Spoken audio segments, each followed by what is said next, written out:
오늘 다윗의 삶 가운데 또 다른 한 가지 사건이 이제 시작이 됩니다.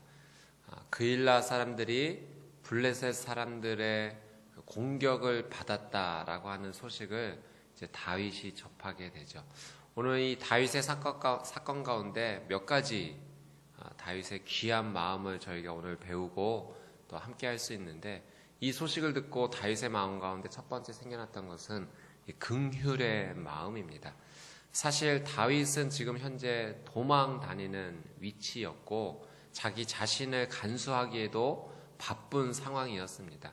그런데 누군가 피해를 입었다, 누군가 고통을 당했다라는 소식을 듣고 그냥 지나칠 수가 없었던 거죠. 그래서 이 일에 대해서 그가 어떻게 행동을 하는가, 하나님께 기도합니다. 하나님, 어떻게 할까요?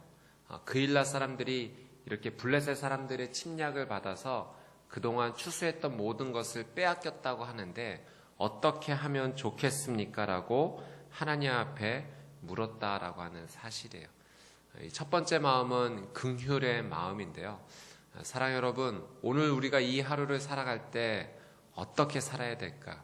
오늘 저희도 긍휼의 마음을 가지고 살아야 될 것입니다. 우리나라 속담 또 표현 가운데 이런 표현이 있습니다. 내 코가 석자다. 여러분, 내 코가 석자라는 뜻이 이제 무슨 뜻이겠습니까? 이제 내 콧물이 지금 석자나 내려왔다. 이 한자가 한 척 30cm를 가리키는데요. 세자나 내려왔다는 것은 콧물이 지금 1m 가까이 지금 흐르고 있다라고 하는 사실이에요. 이제 그 말은 나도 너무 경황이 없고 정신이 없어서 내 콧물도 못 닦고 있는데 어떻게 내가 너의 콧물을 닦아주겠느냐라고 하는 이제 표현이죠. 그만큼 지금 나 단돌이 하기도 바쁘고 정신이 없다라고 하는 의미입니다. 네, 사랑 여러분, 하나님을 믿는 우리 크리스찬들, 하나님의 자녀라면 이 내 코가 석자야 라는 말은 되도록 안 했으면 좋겠습니다. 오늘 다윗의 마음처럼 다윗이 정말 내 코가 석자죠. 그런데 지금 다윗은 내 콧물 닦기 전에 다른 사람의 콧물을 닦아주려고 하는 거죠.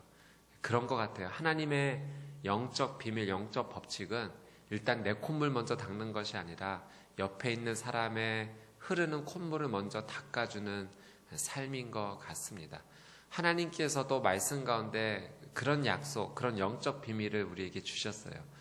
너가 먼저 다른 사람의 아픔과 고통을 돌봐주고 이해해주면 너의 아픔과 고통은 내가 돌봐주겠다라고 하나님께서 말씀해 주셨거든요.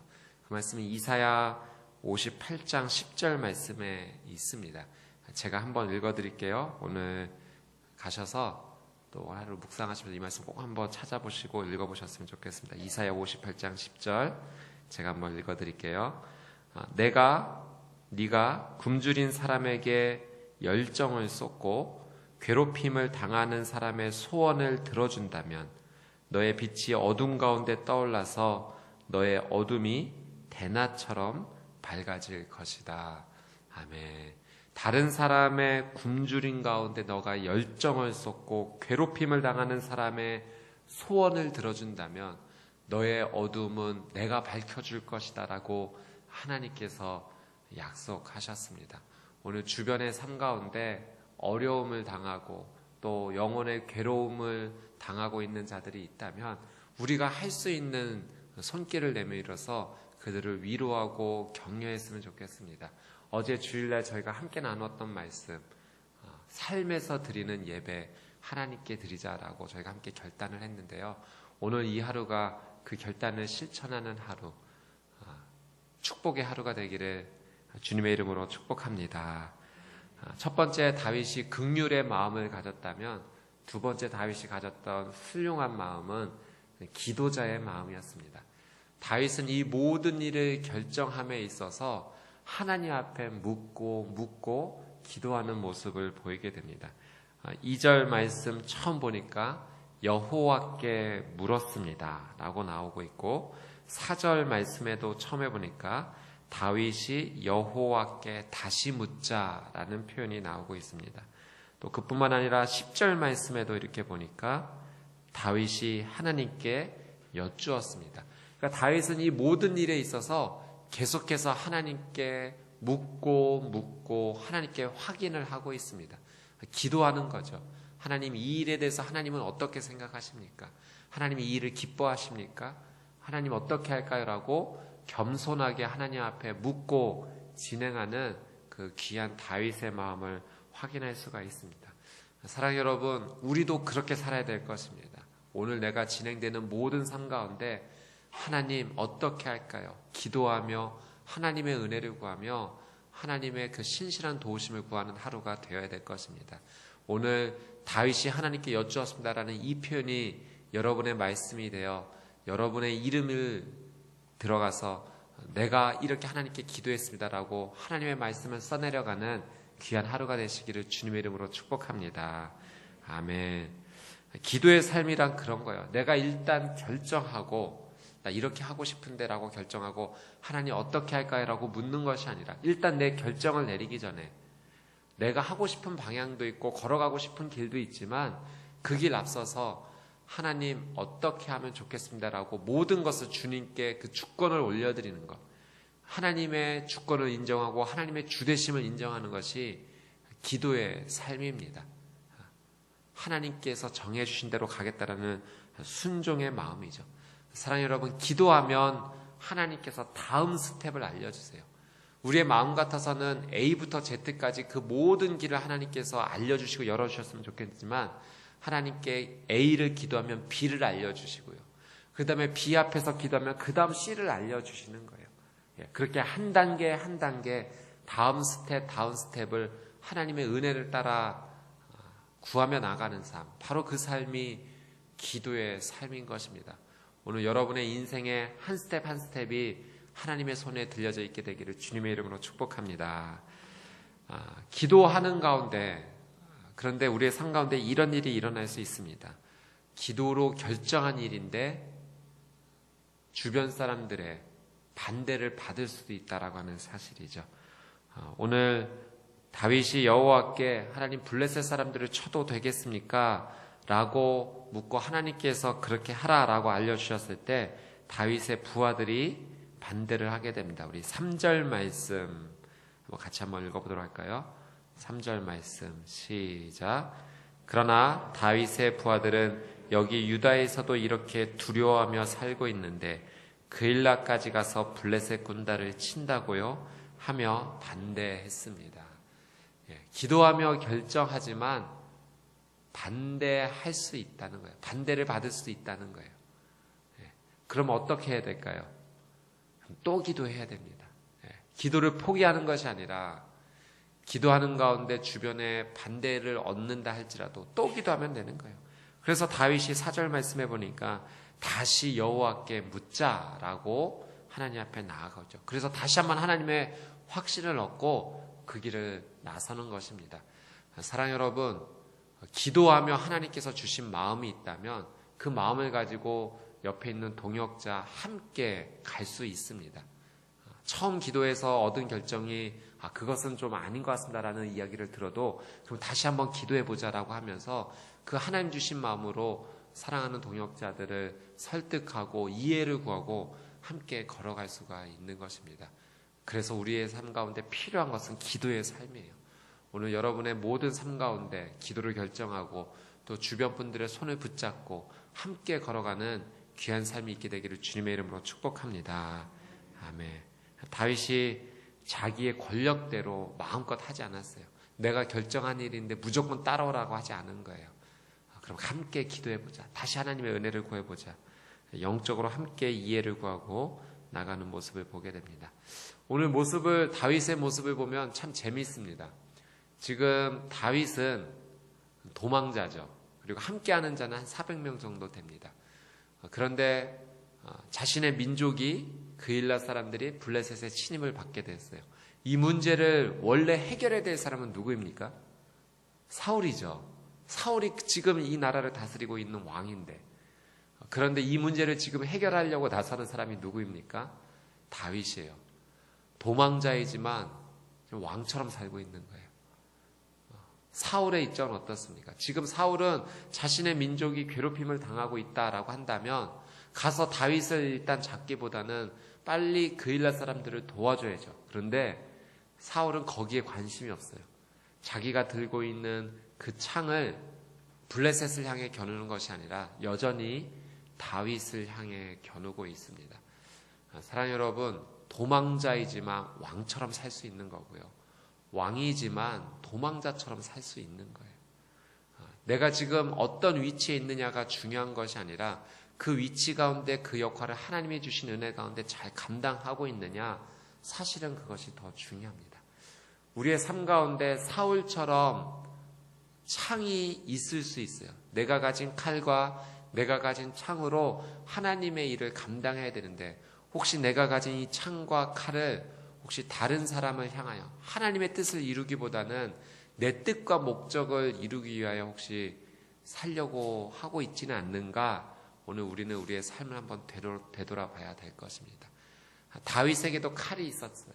다윗에게도 무기가 있었습니다. 그러나 다윗은 그 무기를 나를 대적하는 사울을 향해 쓰는 것이 아니라 나라와 민족을 지키고 사람들을 보호하고 살리는데 그 칼을 사용했던 것입니다. 오늘 우리에게 하나님께서 허락해 주신 많은 것, 많은 은사, 많은 권력, 많은 힘, 무엇을 위해 사용될 것인가? 내 욕심과 내 목적을 위해 사용될 것인가? 사람의 영혼을 살리고 사람들을 살리는 것에 사용될 것인가? 사랑하는 여러분, 축복합니다. 하나님께서 여러분에게 주신 귀한 은사와 권력을 하나님의 영광과 나라를 위하여 영혼을 살리고 영혼을 세우는데 귀하게 쓰이게 되기를 주님의 이름으로 축복합니다. 아멘. 기도하십시오. 하나님, 내게 주신 귀한 은혜 하나님의 나라를 위해 쓰고 싶습니다. 단지 내 욕심과 내 마음과 내 삶을 위해서만 사용되지 않게 해주십시오. 기도하는 이 하루가 된다면 놀라운 하나님의 역사가 이루어질 줄 믿습니다. 사울이 다윗의 이 모습을 보고 이렇게 판단해서 이제 도관에 든 쥐다. 스스로 호랑이 굴에 들어오다니 이제 그를 잡기만 하면 되겠구나. 그 가운데 이제 군대를 재정비해서 다윗을 잡으려 합니다. 다윗도 이제 그 소식을 듣게 되었죠. 그리고 기도합니다. 하나님, 어떻게 할까요? 사울이 오겠습니까? 올 것이다. 어쩌면 다윗은 이 그일라 땅에 머물고 싶었을지도 모릅니다. 그렇죠. 이제는 광야로 헤맸던 인생, 정말 떠돌이로 돌아다녔던 그의 인생 가운데 이제는 한 땅에 정착을 해서 이제 그일라 사람들을 도와주었으니까 그 사람들이 다윗의 편이 되어주지 않겠습니까? 이제 함께 그 땅에 머물면서 정착하고 싶었을 거예요. 그런데 하나님께 기도하면서 결정을 해요. 사울이 오겠습니까? 올 것이다. 그일라 사람들이 저를 사울에게 넘겨줄 거예요. 넘겨줄 것이다 라는 기도의 응답을 받게 됩니다. 어쩌면 인간적으로 굉장히 서운했을 거예요. 정말 내가 가지고 있는, 나도 어렵고 정말 내 코가 석자인데도 도와주었다면 조금이라도 나를 도와줬으면 좋겠는데 나를 배신할 것을 다윗은 알고 있었어요. 그런데 그 마음, 그 사람들을 향해서 불평하는 마음을 가지지 않았다는 거예요. 오늘 다윗이 가진 훌륭한 마음, 본받아야 될 마음이 바로 이 마음입니다. 사랑하는 여러분, 오늘 우리가 누군가를 향해서 도와주고 하나님의 선한 마음을 흘려보내 주었을 때 그 선한 것이 우리에게 되돌아오지 않을 수도 있어요. 어쩌면 다윗이 경험한 것처럼 배반을 당하는, 배신을 당하는 마음까지도 들 수 있을지도 모르겠습니다. 서운해하지 마십시오. 불평하지 마십시오. 그것이 하나님께서 우리에게 주신 마음입니다. 다윗은 불평하지 않았어요. 그리고 그냥 하나님의 그 음성에 따라서 다시 그의 자리, 거취를 옮기게 됩니다. 오늘 14절 말씀해 보니까 다윗이 그 땅을 떠나서 어디에 머물렀는가? 우리 14절 말씀을 같이 한번 읽어볼까요? 같이 한번 읽어보겠습니다. 시작. 다윗은 광야 요새에 머물기도 하고 십광야의 언덕에도 있었습니다. 사울은 날마다 다윗을 찾아다녔지만 하나님께서는 다윗을 사울의 손에 넘겨주시지 않았습니다. 아멘. 다윗이 머물렀던 곳은 어디입니까? 광야 요새, 또 십광야의 언덕. 그러니까 어디에 머물렀는가? 광야에 머무른 거예요. 광야. 광야는 말 그대로 정말 사막이자 아무것도 없는 땅입니다. 식물도 자라나기도 어렵고 물도 구하기도 어려운 그 땅, 척박한 그 땅에 다윗이 다시 그곳에 머물게 됩니다. 하나님의 뜻을 위하여 일했지만 여전히 광야에 머무는 삶을 살아가야 했습니다. 사랑하는 여러분, 우리가 잃어버리지 않아야 될 마음이 있다면 그것은 광야의 마음이에요. 광야에 머물지만 하나님께서 주신 은혜로 왕궁에 거하는 것처럼 살 수 있습니다. 그러나 반대로 왕궁에 거하지만 광야의 인생같이 살아갈 수 있다는 거예요. 오늘 다윗과 사울이 대비가 되는 점이 바로 그 점입니다. 사울은 왕궁에 머물지만 그 마음이 늘 광야와 같았어요. 그래서 오늘 말씀에 늘 관심이 다윗을 쫓아다니는 거예요. 그러나 다윗을 붙잡을 수 없었죠. 왜? 하나님께서 지키시고 보호해 주셨기 때문에. 그러나 비록 다윗은 광야에 머무는 인생이었지만 평안했어요. 두렵지 않았어요. 하나님이 자신을 지켜주는 것을 느꼈어요. 광야에 머물지만 왕궁에 머무는 같은 그런 귀한 삶을 살게 됩니다. 이후에 우리가 다윗의 삶을 알고 있죠. 그가 왕궁에 거하는 삶을 살았지만 이 광야의 정신을 잃어버렸을 때 죄를 짓게 됩니다. 모든 사람이 전쟁에 대비해 출전을 하였는데 혼자 왕궁에서 거닐다가 밧세바를 보고 죄를 범하게 됩니다. 다윗이 그때는 광야의 정신을 잃어버렸어요. 사랑하는 여러분, 성경에서의 광야는 특별한 의미가 있습니다. 하나님을 만나는 장소예요. 이스라엘 백성들이 가나안 땅을 통과하면서 광야에 머물렀죠. 단순히 고생했다는 것이 아니라 그 자리에서 하나님의 일하심과 역사하심을 맛보았던 거예요. 예수님께서도 공생의 삶을 사시기 전에 40일 동안 어디에 나가셔서 하나님을 찾으셨습니까? 광야로 나가셨어요. 성령님께 이끌려. 그곳에서 40일 동안 금식하며 하나님의 특별한 은혜를 맛보고 사단에게서 승리하고 하나님의 귀한 일을 시작하셨죠. 모세도 이스라엘 백성들을 이끌기 전에 40년 양떼를 돌보며 광야에 머무는 삶이 있었습니다. 광야는 아무것도 없는 곳이지만 아무것도 없는 장소가 아니라 하나님 만나는 장소입니다. 사랑하는 여러분, 우리가 일부러라도 광야를 선택할 수 있어야 돼요. 광야를 선택하는 마음이 있어야 됩니다. 하나님을 구하고자 하는 마음. 내가 눈에 보이는 세상의 것을 의지하는 것이 아니라 이거 없어도 살 수 있습니다. 하나님만 있으면 됩니다라는 그 광야의 정신이 우리에게 있어야 될 줄 믿습니다. 오늘 우리가 걸어가야 되는 이 삶의 하루, 하나님을 선택합시다. 그것이 광야로 나가는 마음입니다. 세상을 의지하는 마음이 아니라 하나님이 나와 함께 해주십시오라고 간절히 주 앞에 엎드리는 마음, 이것이 우리에게 놀란 은혜의 시작이 될 것입니다. 어쩌면 광야는 상처일 수 있어요. 광야는 아픔일 수 있습니다. 그런데 하나님께서는 우리의 상처와 아픔을 오히려 우리의 비전으로 만들어주세요. 제가 예전에 어떤 분의 고백을 들었는데 어린 시절 가정이 너무 힘들었어요. 부모님께서 사이가 좋지 않으셔서 헤어지셔야만 됐던 아픔이 있어요. 그것이 그분에게 얼마나 큰 아픔이었고 수치였고 정말 고통의 시작이었는지 몰랐다라는 그 고백을 듣게 됩니다. 그런데 그 고통과 아픔 가운데 그런 가정들이 더 그분의 삶 가운데 들어오게 되었고 내가 그런 가정들의 자녀를 잘 돌봐야겠다라는 비전이 되었다라는 고백을 들었습니다. 사랑하는 여러분, 아픔이 우리에게 찾아올 수 있지만 그 아픔이 하나님의 손에 올려지면 그것이 우리의 비전이 될 수 있는 거예요. 오늘 여러분의 삶 가운데 정말 영혼 가운데 힘들고 어려운 길, 그것을 하나님께서 오히려 역전시켜 주시고 오히려 그것을 통해서 놀라운 하나님의 비전이 되게 해 주실 줄 믿습니다. 영어 단어 가운데 상처를 뜻하는 단어 scar라는 단어가 있습니다. S-C-A-R, scar, 상처라는 뜻인데요. 이 상처가 하나님의 손에 올려지면 상처의 뜻하는 scar, S-C-A-R이 C가 T로 변하게 되죠. 스타가 됩니다. 별이 되는 거예요. 사랑하는 여러분, 우리의 상처가 내가 가지고 있으면 아픔이지만 하나님께 올려드리면 별이 될 수가 있습니다. 오늘 이 하루 광야의 삶을 선택하며 하나님을 온전히 신뢰하며 내게 있었던 이 상처가 하나님의 손에 들려져서 별이 되어지는 그 놀라운 은혜가 저와 여러분 가운데 있게 되기를 주님의 이름으로 축복합니다. 아멘. 오늘 주신 말씀 붙잡고 같이 한번 기도하도록 하겠습니다.